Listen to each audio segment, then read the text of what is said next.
Hello guys, welcome to my channel. It's me, oh my god vlog. हजुरहरुलाई फेरि आज another blog सित म प्रस्तुत भइसकेको छु है। आज के पाक्दै छ यहाँ? आज हाम्रो कराईमा लोकल स्टाइलमा मासु पाक्दै छ है, चिकन गाइस। चिकन भर्खरै बसालेर छोपेको रहेछ फेरि। चिकन भर्खरै छोपिरहेको रहेछ। अहिले एकछिनमा देखाउँला। अहिले एकछिन यतातिर हेरौँ के छ है। कसको घरतिर यसरी मकै सजाएर राख्छ भनिदिनु ल गाइस है। यस्तो हुन्छ गाउँघरतिर ठ्याक्क मकै हेर्नु त कस्तो दामी है। ट्याक्कै भोक लागेको बेला मकै निकालेर भुट्दै खान मिल्छ। बुढाबुढी मान्छेहरूले खान्छ, अब हाम्रो जमानाको मान्छेहरूले खाँदैन, पपकर्न खाने हो। के गर्ने, यस्तै छ। यो चाहिँ के रहेछ मैले नि पत्ता लगाउन सकिनँ, हजुरहरूले पत्ता लगाउनु है। अनि यहाँ छ मरमसलाहरू, प्याज, अघि यहाँ मासु काटेको थियो गाइज। तरकारी यहाँ बसिरहेको छ। तरकारी अहिले ठ्याक्क चलाउने बेला हजुरहरूलाई देखाउँछु म ल। अहिले त छोपेर गएको छ बुढीले, फेरि निकाल्यो भने मार्छ फेरि ल गाइज। मैले केही छोको पनि थिएन, यहाँ बुढीले मलाई किन आगो निभाएको भनिसक्यो। अब आगो त्यस्तै हो नि, मलाई बल्दै जान्छ सक्दै जान्छ नि। आगो हालौँ दाउरा त छ है थुप्रै। हेरौँ त हाम्रो लोकल कुरा हो अहिले। लोकल कुखुरा भन्थ्यो क्यारे गरे है। अलि छिप्पिएको भएर यता पकाएको। हेर्नु गाइज, अहिले केही पनि हाले होइन, केही हाल्नु होइन, नुन मात्रै हाल्यो अहिले त। केही हुँदैन। त्यहाँको सुरुबाट देखाउने अन्त कस्तो हेर्दा नि खाउँ छ है गाइज। यता भन्दै आएको छ मोमो। के हो मोमो त्यो? यो पनि सक्छ हाल्यो। के हो, मसला हो? यो एकछिनमा हाल्नु हौ। अदुवा लसुनको पेस्ट हो है गाइज यो। Hello guys. ए हेलो गाइज भन्दा नि कतिचोटि भनेको म त। के गर्ने, हेलो गाइजै आउँछ मुखमा। तपाईँहरूकोतिर यस्तो के राखेको छ किन है। हेर्नु त कस्तो मजाको रहेछ जमरा। त्यता फर्सी छ, लोकल फर्सी हो। अनि यो चाहिँ ठ्याक्क दसैँमा लाउनलाई रेडी हुँदैछ गाइज है।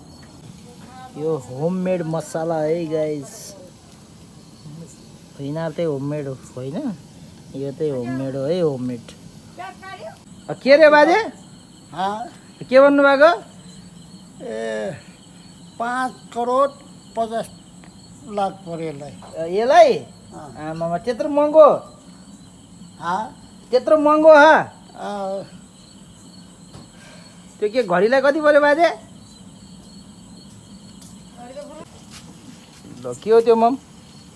टमाटर नि, त्यो टमाटरै हो र? यता हेरेर भन्नु त एकचोटि। टमाटर हो क्या? मासुमा मसला जाँदैछ है गाइस। यस्तो छ हाम्रो मासु। त्यो मसला हाल्ने हो बुढी। ल यो चाहिँ होममेड मसला, सिक्रेट मसला होइन। के टमाटर पनि छ क्या हो त्यहाँ त? हो पाएँ के हो। तरकारी पाक्दैछ। यो त कहाँ सुरुमा आउँदा हिलोमा गएर आएको थियो। यो बिरालो त्यो अमिलो रहेछ नि टमाटर।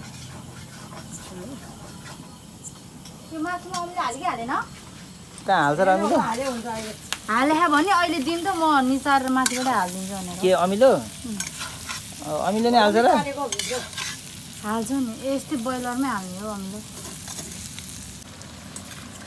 नेपाली स्टाइलमा चिकन कुकिङ। वाउ कस्तो मिठो मिठो। मलाई त खाउँ लाग्यो। मेरो बुढीले पकाएको मासु मलाई खाउँ लाग्यो। के गर्ने गाइस, खान मिल्दैन। हातले पनि फेरि खाइहाल्छ पिटाइ। यस्तो डेन्जर छ फेरि। ल गाइस, अब हाम्रो मासु पनि रेडी भइसक्यो फाइनली। अब प्याज हाल्नु लाग्यो। अब प्याज हाल्यो। टमाटर हाल्दैन अहिले? कहिले हाल्ने हो टमाटर? त मासु हेर्दै कस्तो खाउँ लागिसक्यो, चाख्न मन लागिसक्यो गाइज। अब के गर्ने, चाख्न पाइँदैन फेरि। अहिले ट्याक्क चाख्ने बेला पन्युलो ड्याममा दियो भने गाह्रो छ फेरि है, गाह्रो छ है। टमाटर नि हालौँ अब, हालौँ साथी हालौँ टमाटर। आगो नि मिलाउनु पर्छ फेरि चाख्नलाई गाइस फेरि यस्तो छ नि यहाँ समस्या ल उतै गयो क्या हो त्यो उले त के किनाएर हालिदिउँ अब खासै त पर्दैन होला धेरै यसरी पुग्नुपर्छ यो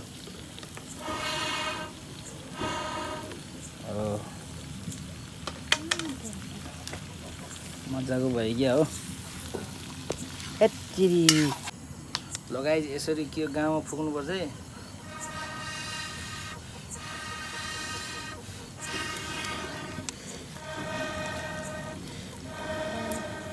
यसरी फुकेपछि बल्ल बल्छ यहाँ गाउँमा चुलो हेलो गाइज हेर्दा हेर्दा अब हाम्रो घर कुखुरा नि हेरिदिनु है रातको समयमा कस्तो देख्छ मेरो घर कुखुरा ए यहाँ छ आज पकाएको त यस्तै खाले हो एउटा घाँटी खुल्यो रहेछ एउटा राम्रै खुल्यो रहेछ यता के खान्छ यता त केही छैन सानो बच्चा रहेछ यतातिर चाहिँ केही छैन हाम्रो बिरालो हिँड्दा खाइ प्यान्टुरी हो यो त प्यान्टुरी भरिदिएको त बिजुली हेट तेरि गर्मी पाके बुढी मासु म त्यहाँ बडको लिएर बसिहाल्नु पऱ्यो अब झ्याप्चु पाकेपछि एक टुक्रा त खाइदिइहाल्छु है गाई छु म त है फेरि यस्तो मान्छे हो म त यहाँ आएको थियौँ राखिसकेँ ल कस्तो मजाले छड्किएको आमा टमाटर र सिँगै हाल्दो रहेछ मम्मीले दुइटा फेरि मजाको पाकिसक्यो है त्यो पनि रहेछ सिँगै त्यहाँ दुइटा सिँगै छ एउटा यहाँ बडको खाली बसेको थियो के हो किन हो यस्तो खाली पार्ने यस्तो खाली पार्नु त भएन नि गाइस होइन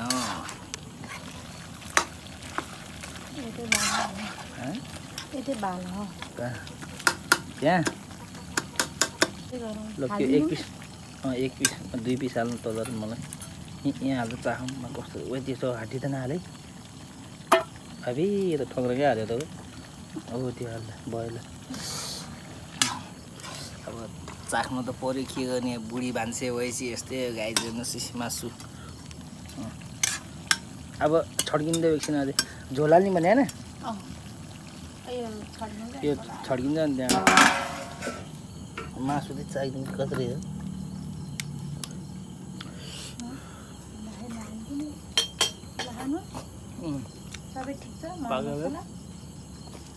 साला के कमी लाग्यो सर्पा हो डर पो लाउँछ त हो याद मिठो रहेछ यार कति मिठो खाएको हो बुढीले भात खान्छ म त यतिकै पस्काइदिन्छु गाइजी यहाँ माथि राखेर के हिँडेको के हो कि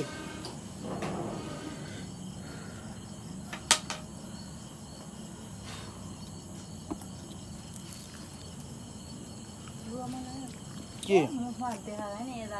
कता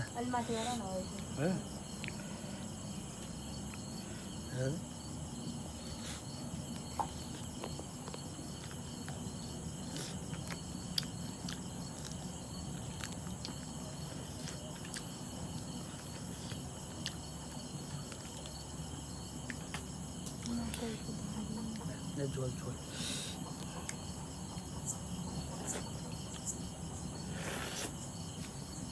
है मैले त खाएन केही नि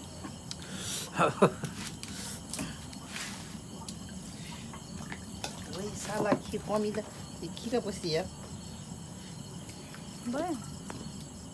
गाइस मैले तपाईँले नि हेर्न सक्नुहुन्छ 2 पिस चाकिसकेँ अब छिटै भात खाने बेला भेटौँला है पाक्न लागिसक्यो त्यति बेला भेटौँला है गाइस फाइनली हाम्रो खाना पनि आयो है यस्तो दामी बनाउँछु मेरो बुढीले भात तरकारी यस्तो दामी चाहिँ 2 थाल जाला छ अब भ्लग अब खाँदै गरेको खिच्न मिल्दैन त्यही भएर भ्लग यहाँ इन गरिदिन्छु र हामी चाहिँ खानाको मजा लिन्छु ल गाइस एकचोटि फेरि पनि हेरिदिनु होला कस्तो छ खाना है बाइ बाइ गाइस